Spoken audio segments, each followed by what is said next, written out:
31 जनवरी को economic survey parliament में table किया जाएगा और 1 फरवरी को फाइनेंस मिनिस्टर निर्मला सीतारमण जो हैं वो बजट पेश करने वाली हैं। साथ में हमारा यूपीएससी 2022 प्रीलिम्स और मेंस भी आने वाला है। और आपको पता है कि बजट इकोनॉमिक सर्वे हमारे एग्जाम पॉइंट ऑफ व्यू से काफी इंपॉर्टेंट है।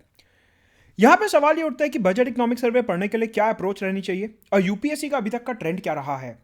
ये सारी बातें इस पर्टिकुलर वीडियो में डिस्कस करेंगे। Presented by me Madhut Gupta. Unacademy में सब्सक्राइब करने के लिए you have to use the referral code Madhut Gupta 10% discount के लिए नीचे डिस्क्रिप्शन बॉक्स में टेलीग्राम चैनल का लिंक दिया, उसे जरूर ज्वाइन करिए। साथ के साथ 2 फरवरी से नए बैचेस शुरू हो रहे हैं इंग्लिश, हिंदी और बाइलिंगुअल में, जहां पे प्री मेंस इंटरव्यू के पॉइंट ऑफ व्यू से पूरा सिलेबस कवर करवाया जाएगा। ऑल्सो जो हमारा अनअकैडमी कॉम्बैट है वो 30 जनवरी को सुबह 11 बजे होगा, जिसमें 54 क्वेश्चंस होंगे, 60 मिनट्स का टेस्ट होगा और लास्ट 20 ईयर्स के पीवाईक्यूज इस पर्टिकुलर टेस्ट में पूछे जाएंगे। साथ के साथ अनअकैडमी ने एक हेल्पलाइन लॉन्च करी है, दैट इज 8585858585। यहां पे अगर आपको सब्सक्रिप्शन रिलेटेड कोई भी डाउट है तो आप कॉल कर सकते हैं, मैसेज कर सकते हैं, Unacademy team will reply instantly. अगर हम इकोनॉमी की वेटेज समझने की कोशिश करें प्रीलिम्स में पिछले 5 साल में, तो 2017 में इकोनॉमी के 29 क्वेश्चन थे, 2018 में 25, 2019 में 28 क्वेश्चन, 2020 में 23 और 2021 में 14 क्वेश्चन थे प्रीलिम्स में। यहां पे हम बात कर रहे हैं बजट और इकोनॉमिक सर्वे की।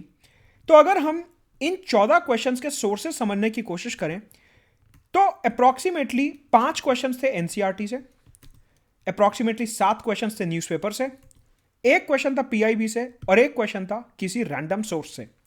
कहने का मतलब है कि इन 14 क्वेश्चंस में से एक भी सवाल बजट इकोनॉमिक सर्वे से वर्बेटिम नहीं था। एक भी सवाल प्रीलिम्स में, ये जो बात हो रही है यहां पे प्रीलिम्स की बात हो रही है, एक भी सवाल प्रीलिम्स में वर्बेटिम नहीं था बजट इकोनॉमिक सर्वे से। एक भी सवाल जो है सीधा सीधा बजट इकोनॉमिक सर्वे से नहीं निकला।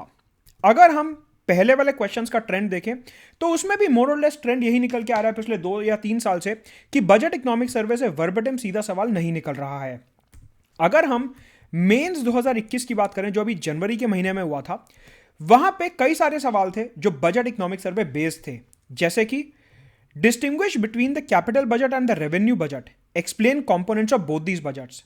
अगर हम बजट को ध्यान से देखें तो सरकार उसमें कई सारे ग्राफ्स और टेबल्स के थ्रू समझाने की कोशिश करती है कि कैपिटल बजट क्या होता है, उसमें कौन कौन से कंपोनेंट्स होते हैं, रेवेन्यू बजट क्या होता है और उसमें कौन कौन से कंपोनेंट्स होते हैं, disinvestment, investment, debt creating and non debt creating capital receipts, revenue expenditure, उसमें भी स्टेट्स को कितना ग्रांट गया, सब्सिडीज, सैलरीज, पेंशंस के ऊपर, सरकार के खर्चे के ऊपर, डिफेंस के ऊपर क्या खर्चा किया गया, ये सारी बातें हमारे को बजट में बहुत ज्यादा डिटेल में मिलती हैं। तो ये वाला जो मेंस का सवाल है ये बजट बेस्ड क्वेश्चन है। सिमिलरली एक क्वेश्चन आया वी शेप्ड रिकवरी के ऊपर कि भारत जो है वो कोरोना पैंडेमिक के बाद वी शेप्ड रिकवरी एक्सपीरियंस कर रहा है, आपका इस बारे में क्या मानना है। इसके अलावा इंफ्रास्ट्रक्चर में इन्वेस्टमेंट जो है that is essential for more rapid and inclusive economic growth. इस टाइप के सवाल जो हैं ये इकोनॉमिक सर्वे में डिटेल में कवर किए जाते हैं, जहां पे इंफ्रास्ट्रक्चर के ऊपर, इंडस्ट्री के ऊपर, मैन्युफैक्चरिंग के ऊपर, एग्रीकल्चर के ऊपर आपको डेडिकेटेड चैप्टर्स दिखेंगे और इवन भारत सरकार का रिकवरी को लेके क्या कहना है उसके बारे में भी आपको चैप्टर्स दिखेंगे।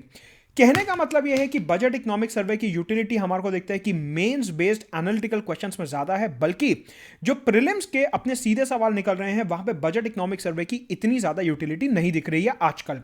इसका मतलब यही नहीं है कि यूपीएससी बजट इकोनॉमिक सर्वे से सवाल पूछ नहीं सकता, लेकिन करंट ट्रेंड को अगर हम एनालाइज करें तो UPSC budget economic survey analytical questions में मेंस में ज्यादा पूछ रहा है और प्रीलिम्स में थोड़ा कम पूछ रहा है।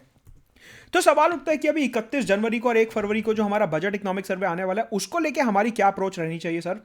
तो उसको लेके जो अप्रोच रहेगी वो ये कि सबसे पहले आपको बजट और इकोनॉमिक सर्वे समरीज अवॉइड करनी है, क्योंकि यूपीएससी समरी बेस्ड जो फैक्चुअल क्वेश्चंस होते हैं उनको ज्यादा नहीं पूछ रहा है। तो ये जो एक पूरा मास हिस्टेरिया क्रिएट करा जाता है कि बजट अभी प्रेजेंट हुआ और 5 मिनट के अंदर ही उसका एनालिसिस आ जाएगा, उस 5 मिनट के अंदर ही उसकी समरी आ जाएगी, 10 मिनट में इकोनॉमिक सर्वे पूरा समराइज कर दिया जाएगा, उन सब चीजों का आपको बहुत ज्यादा फायदा नहीं मिलेगा, क्योंकि प्रीलिम्स में बजट इकोनॉमिक सर्वे की वेटेज बहुत कम है।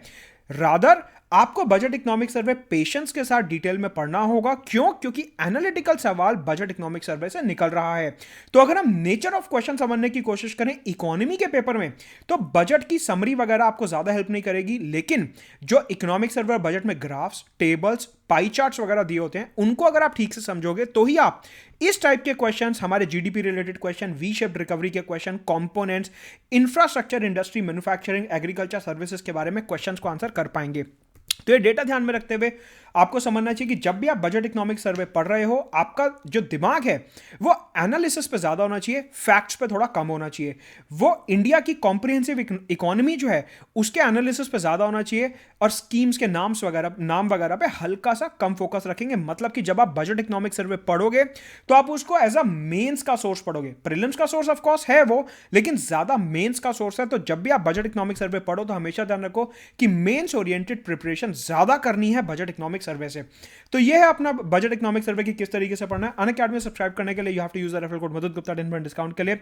2 फरवरी से नए बैचेस शुरू हो रहे हैं, साथ के साथ कॉम्बैट 30 जनवरी को, एंड अपनी helpline do call on this number for any query related to Unacademy subscription. Let's crack it.